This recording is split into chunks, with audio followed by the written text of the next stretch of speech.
नमस्कार, स्वागत है आप सभी का अपने ही पसंदीदा कार्यक्रम कृषि दर्शन में, जिसमें हम बातें करते हैं प्राथमिक क्षेत्रों के विकास से जुड़ी।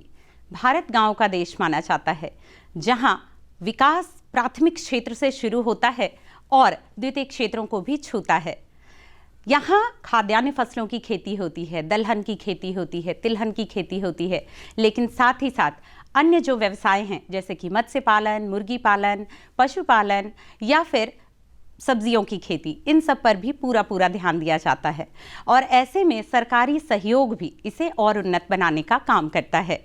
कार्यक्रम की आज की कड़ी में जानेंगे सब्जियों के अलावा मत्स्य सह कृषि का लाभ कैसे ले सकते हैं किसान, लेकिन सबसे पहले देखेंगे खबरें खेती की।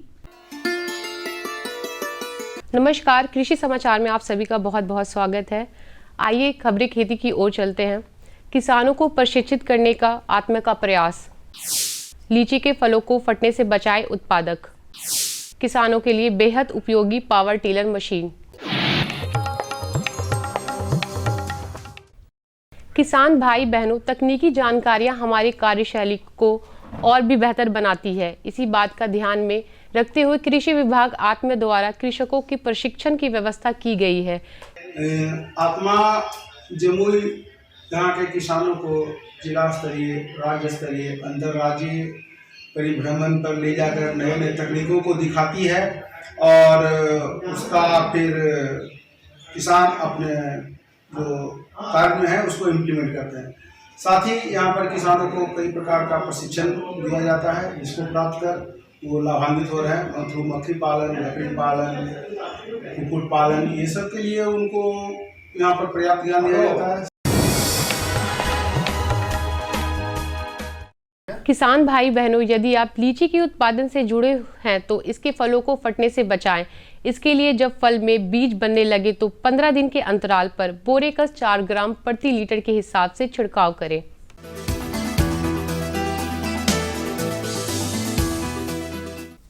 बदलते समय और परिवेश में किसानों का झुकाव व्यावसायिक खेती की तरफ से ज़्यादा हो गया है। इसमें सफलता की संभावना भी ज़्यादा है। ऐसा है कि एक किसान हैं खुर्शीद आलम, जो पूर्णिया के जिले के निवासी हैं और ड्रैगन फ्रूट की खेती कर रहे हैं। आइए जानते हैं उनकी सफलता की कहानी। हम 2021 में मई महीना में हम ड्रैगन फ्रूट 2 एकड़ लगाए थे, जो कि 2022 के मई से फ्लावरिंग शुरू हो गया और स्टेप बाय स्टेप दिसंबर तक फ्लावरिंग होते रहा। 6 महीना तक ये फ्रूट देते रहा और ये फ्रूट जो है कि मार्केट में 150 रुपये किलो यहीं से बिकता रहा। और कभी पूर्णिया से भी ऑर्डर आया तो वहाँ भी ले गया। ओल या जिमीकंद की खेती हमारे राज्य में गृह वाटिका से लेकर बड़े पैमाने पर हो रही है तथा यहाँ के किसानों इसकी खेती आज नकदी फसल के रूप में कर रहे हैं। ओल या जिमीकंद की कुछ उन्नत किस्में इस प्रकार हैं: गजेंद्र, संतरा गाची, M15, राजेंद्र आदि।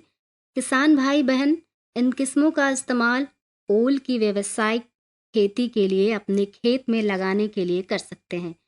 ओल की इन उन्नत किस्मों की औसत पैदावार 70 से 85 टन प्रति हेक्टेयर की दर से होती है, जिससे किसानों को उनकी मेहनत का पूरा लाभ मिल पाएगा।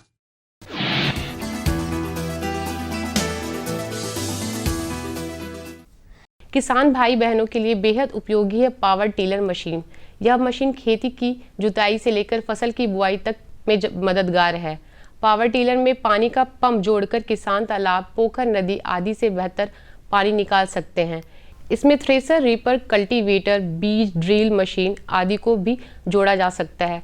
पावर टिलर काफ़ी हल्की मशीन होती है जिसको आसानी से भी कहीं भी ले जाया जा सकता है।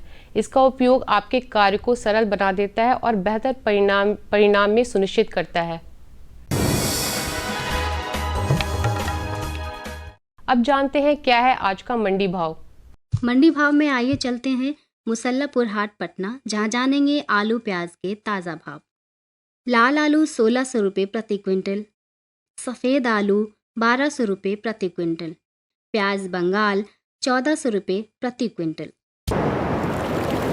अब समय है मौसम पूर्वानुमान का। मौसम विभाग से प्राप्त जानकारी के अनुसार कल राजधानी पटना का अधिकतम तापमान 36 डिग्री सेल्सियस एवं न्यूनतम तापमान 18 डिग्री सेल्सियस रहने की संभावना है। अरे भाई सुना नहीं क्या, केसीसी ने किसानों का जिंदगी बदल दिया है। देश के छोटे किसान 1,60,000 रुपये तक का कर्ज बिना किसी गारंटी को ले पाएंगे। ब्याज खोरों से भी पीछा छुटा। मैं तो जैविक खेती का पूरा सामान मंगा लिया, केसीसी का भी कोई दबाव नहीं है। ब्याज चुकाने के लिए पूरा 1 साल मिलता है। समय पर भुगतान करने पर केवल 4% के सालाना ब्याज पे लोन मिल गया मुझे।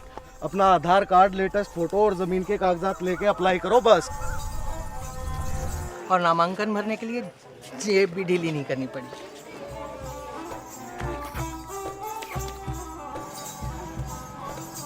चाचा, उधार चुकाने के 24 घंटे के बाद उतने ही पैसे वापस निकाल सकते हैं। केसीसी ने किसानों की जिंदगी वाकई बदल दी है। तो आप भी। अरे भाई रामेश्वर, क्या बात है, बड़े परेशान दिख रहे हो? सोच रहा था कि अभी तो हाथ पांव चल रहे हैं तो खेती कर पा रहा हूँ, कल को जब इनमें ताकत नहीं रहेगी गुजारा कैसे होगा? पेंशन से। पेंशन? हाँ, और वो भी हम जैसे किसानों के लिए। अब हम जैसे छोटे किसान भी 60 साल के होने पर 3,000 रुपए मासिक पेंशन पा सकते हैं। सच में? हाँ, चलो मैं तुम्हें दिखाता हूँ। 18 से 40 वर्ष की आयु के लघु और सीमांत किसान इस स्वैच्छिक और अंशदायी पेंशन योजना में 55 रुपए से 200 रुपए की मासिक किस्त देकर प्रवेश कर सकते हैं। भारत सरकार भी हर महीने किसान के बराबर किस्त का योगदान करेगी।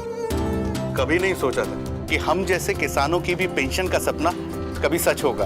प्रधानमंत्री किसान मान धन योजना, अन्नदाता के परिश्रम को संबल, पेंशन से सुरक्षित उनका कर। नजदीकी जन सेवा केंद्र जाकर इस योजना से जुड़े। हर जोखिम से निकल कर फसल आए, सुरक्षित हो जाए।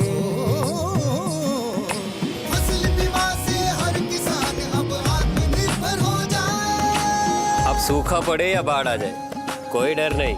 अब ओले पड़े या कीट पतंगे फसल खा जाए, कोई फिक्र नहीं। अब कैसी भी आपदा हमारी फसल पे आ जाए, क्षति होने पर हमारे दावों का उचित भुगतान मिलता है, क्योंकि हमने लिया है प्रधानमंत्री फसल बीमा। बुआई से फसल कटाई तक हर जोखिम का दावा, न्यूनतम प्रीमियम पर अधिकतम भुगतान का वादा। योजना से हर साल जुड़ रहे हैं 5 करोड़ से ज्यादा किसान। अब आपकी है बारी। नजदीकी कृषि कार्यालय, सहकारी समिति, बैंक शाखा, अधिकृत बीमा कंपनी या जन सेवा केंद्र में स्वेच्छा से करा सकते हैं पंजीकरण। फसल बीमा पोर्टल या फसल बीमा ऐप द्वारा भी किया जा सकता है पंजीकरण। प्रधानमंत्री फसल बीमा योजना, आपकी फसलों का संपूर्ण सुरक्षा कवच। कृषि एवं किसान कल्याण मंत्रालय, भारत सरकार। खबरें खेती की में अभी आप रूबरू हुए मौसम के मिजाज से, जाना अपने मंडी का भाव, ली जानकारी नवीनतम तकनीकों और उपकरणों की, और साथ ही साथ आपने सुनी कहानी अपने ही एक सफल साथी के सफलता के राज की। अब बढ़ते हैं कार्यक्रम में आगे, जहां हम बात करने वाले हैं कि गर्मा मौसम में कैसे करें सब्जियों की उन्नत खेती और कैसे करें रोग व्याधि का प्रबंधन। किसान बंधुओं नमस्कार। इस बात की हर तरफ चर्चा है कि किसानों की आमदनी कैसे बढ़ाई जाए। आज का हमारा चर्चा का विषय है गर्मा मौसम में सब्जियों की वैज्ञानिक खेती और रोग प्रबंधन। इस विषय पर विस्तार से जानकारी देने के लिए आज हमारे साथ हैं कृषि विज्ञान केंद्र मधुबनी के वरीय वैज्ञानिक तथा प्रधान डॉक्टर सुधीर दास। इस सवाल के साथ ही कार्यक्रम की शुरुआत करता हूं कि सर, आप इस मौसम में आप हमारे किसानों को किन सब्जियों की लगाने की सलाह देते हैं, साथ ही उन सब्जियों के अच्छे प्रभेद कौन से उपलब्ध हैं? किसान भाई, अभी हमारे जो बिहार में खास करके जो सब्जी की खेती है, गर्मा सब्जी की, हमारे किसान भाई कई सब्जी या गर्मा मौसम में लगा के आमदनी दुगुनी कर सकते हैं, आमदनी को बढ़ा सकते हैं। तो गर्मा मौसम में खास करके जो कुकुरबिटेसी है, लत्ती वाली सब्जी है, वो हमारे किसान भाई प्रेफर करते हैं और उसका डिमांड भी मार्केट में बहुत अधिक होता है। इसलिए कि मार्केट में अभी गर्मी के दिन में वो जो बॉडी का टेम्परेचर या पानी को मेंटेनेंस करने के लिए लत्ती वाली सब्ज़ी सबसे उपयुक्त होती है और इसीलिए उसका डिमांड मार्केट में बहुत अधिक होता है। तो उसके लिए हमारे किसान भाई अगर गर्मा मौसम में लत्ती वाली सब्ज़ी करेंगे तो उसको काफ़ी फ़ायदे होंगे। तो लत्ती वाली सब्ज़ी में किसान भाई जैसे कद्दू की खेती है, नेनुआ है, खीरा है, करेला है, इन सभी फसलों की खेती अगर वो करेंगे तो उसके लिए काफ़ी फ़ायदेमंद है। इसके अलावा भी भिंडी का भी इसमें खेती होती है, बोड़ा का भी होता है। तो ये सभी खेती हमारे किसान भाई कर सकते हैं। जब किसान भाई खेती गर्मा मौसम में लत्ती वाली करते हैं तो उसमें प्रभेद का चयन जो है ना बहुत मुख्य बिंदु होता है। अगर प्रभेद का चयन करते हैं, गर्मा मौसम वाली प्रभेद का चयन करके करते हैं तो आपको आमदनी यानी प्रोडक्शन जो है उसका उत्पादन अधिक होगा।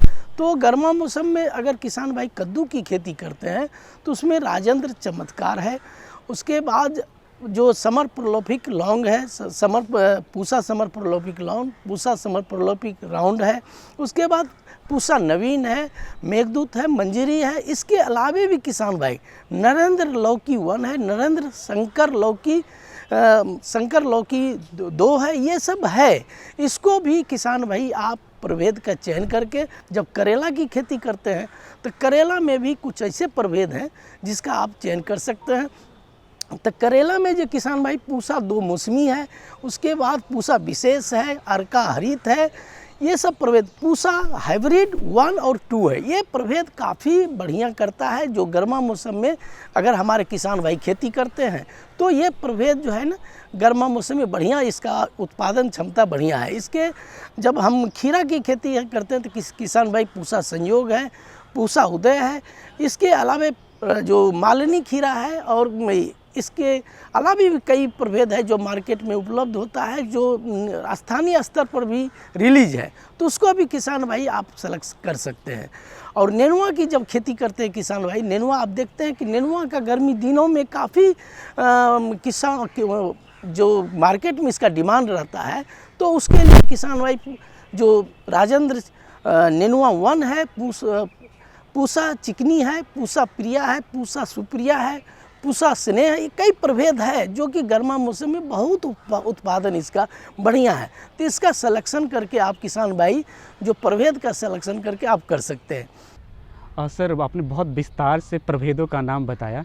इसी से जुड़ा एक सवाल आगे ले रहा हूं कि सर अमूमन जो आप प्रभेदों का नाम बताते हैं वो बाज़ार में उपलब्ध नहीं होता है, तो इन प्रभेद क्या इससे जुड़ा हुआ कोई या वो कहां से प्राप्त कर सकते हैं, अगर कृषि विज्ञान केंद्र या कहीं और जगहों से? दूसरी बात यह है कि खेत की तैयारी बहुत महत्वपूर्ण भूमिका अदा करता है, इसके बारे में हमारे दर्शकों को आप बताएं। जो सरकारी रजिस्टर्ड होता है दुकान, वहाँ से आप कर दें, या स्थानीय जो डिस्ट्रिक्ट लेवल पर जैसे कृषि विज्ञान केंद्र है या जो कृषि विश्वविद्यालय है वहाँ से भी आप ले सकते हैं। नेशनल सीड कॉर्पोरेशन है, वहाँ से भी आप प्रभेद का चयन करके वहाँ से खरीद सकते हैं। तो ये आप यहाँ इस तरह से आप प्रभेद का खरीद करके आप खेत में लगा सकते हैं। इसके अलावा किसान भाई जब आप खेती करने जाते हैं तो कुकर बेटेसी यानी लत्ती वाली सब्जी की खेती और इसके अलावे जो जैसे भिंडी है, लोबिया है और जैसे बैगन है, ये सब खेती अलग, मिर्च की भी खेती कर सकते हैं। तो लत्ती वाली खेती का जब किसान भाई खेती करते हैं तो उसको खेत की अच्छी तरह से तैयारी करेंगे। और लत्ती वाली सब्जी खेती में आप किसान भाई ये ज़रूर ध्यान रखें कि गर्मा मौसम में इरिगेशन सिंचाई का उत्तम प्रबंध होनी चाहिए। अगर सिंचाई का उत्तम प्रबंध नहीं होगी तो फिर आपका उत्पादन पर प्रभाव पड़ेगा, वो उत्पादन जो आपको मिलना चाहिए वो नहीं मिलेगा। तो इसीलिए जो जहाँ पर इरिगेशन की व्यवस्था हो और जो बलुई दोमट मिट्टी रेतीली जिसमें जीवाश्म की मात्रा अधिक हो वैसे भूमि का चयन करें। और उसमें उर्वरक जो है अगर लत्ती वाली सब्जी करते हैं तो नेत्रजन 60 kg, potash 40 kg, phosphorus 40 kg, ये जो लत्ती वाली अनुमान जो भी लत्ती वाली सब्जी है उसके लिए ये रिकमेंडेशन है। और आधी मात्रा नेत्रजन, पूरी पोटास, पूरी फास्फोरस मात्रा अंतिम जुताई के समय बराबर मात्रा में छिड़क के आप उसको पाटा के साथ जुताई कर दें। और जुताई करने के बाद आप किसान भाई जब स्पेसिंग जो रो टू रो और कतार से कतार रखते हैं तो वो ध्यान देना पड़ेगा कि लत्ती वाली सब्जी में अगर कद्दू की खेती करते हैं तो 2 मीटर रो से रो और 2 मीटर कतार से कतार की मतलब पौधे से पौधे की दूरी रख के आपकी बीज की बुआई करेंगे। उसी तरह नेनुआ का भी करते हैं तो 2 मीटर का रो और 1.5 यानी 1.5 मीटर के पौधे से पौधे की दूरी के रख के आप खेती कर सकते हैं।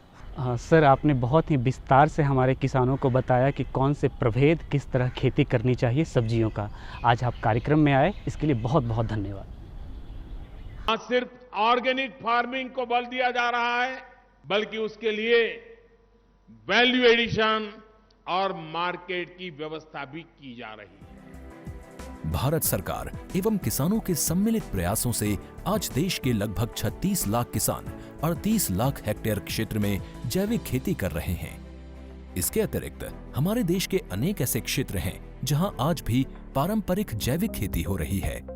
इन पारंपरिक जैविक क्षेत्रों को जैविक प्रमाणीकरण सुलभ कराने हेतु पीजीएस के अंतर्गत लार्ज एरिया सर्टिफिकेट का प्रावधान किया गया है। इस प्रक्रिया की विशिष्टता ये है कि इसमें प्रमाणीकरण मात्र 2 से 3 महीनों में हो जाता है, जबकि सामान्य परिस्थितियों में इसमें 2 से 3 वर्ष का समय लगता है। अंडमान निकोबार केंद्र शासित प्रदेश के कार निकोबार एवं नैन काउरी द्वीप समूह देश के सर्वप्रथम ऐसे प्रमाणीकृत जैविक क्षेत्र हैं। अभी हाल ही में संपूर्ण लक्षद्वीप को जैविक खेती के रूप में प्रमाणित किया गया है। वर्ष 2016 में सिक्किम राज्य पूर्ण जैविक कृषि राज्य के रूप में प्रमाणित हो चुका है। सुदूर उत्तर में हिमालय श्रृंखला के बीच स्थित लद्दाख ने भी पूर्ण जैविक के लक्ष्य की ओर बढ़ना शुरू कर दिया है। जैविक उत्पादों को बाजार सुलभ कराने तथा किसानों की उपभोक्ताओं तक पहुंच बनाने के लिए एक समर्पित जैविक खेती पोर्टल भी बनाया गया है। जैविक खेती पोर्टल के जानकारी मंच और विपणन मंच के माध्यम से किसानों को उच्च गुणवत्ता उत्पादन तथा बाजार उपलब्ध कराया जा रहा है। आशा है देश के सभी राज्य अपने जैविक क्षेत्रों का विस्तार करेंगे और देश में जैविक कृषि क्रांति को मजबूत करने में योगदान देंगे। जैविक उत्पादों की देश और विदेशों में बढ़ती मांग तथा जैविक उत्पादों का बढ़ता बाजार, किसानों की उपभोक्ताओं तक पहुंच तथा जैविक एफपीओ द्वारा जैविक कृषि व्यापार में भागीदारी हमारे किसानों को अपनी आय बढ़ाने का अवसर दे रहा है।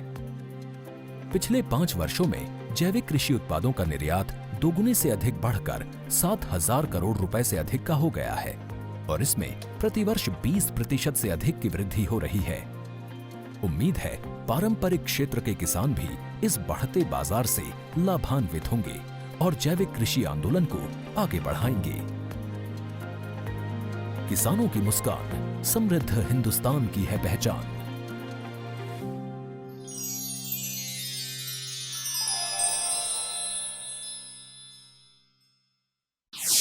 बदलते समय के साथ हमारी ज़रूरतें बढ़ गई हैं। ऐसे में आय अगर सीमित होगी तो हमारी ज़रूरतें पूरी नहीं हो पाएंगी।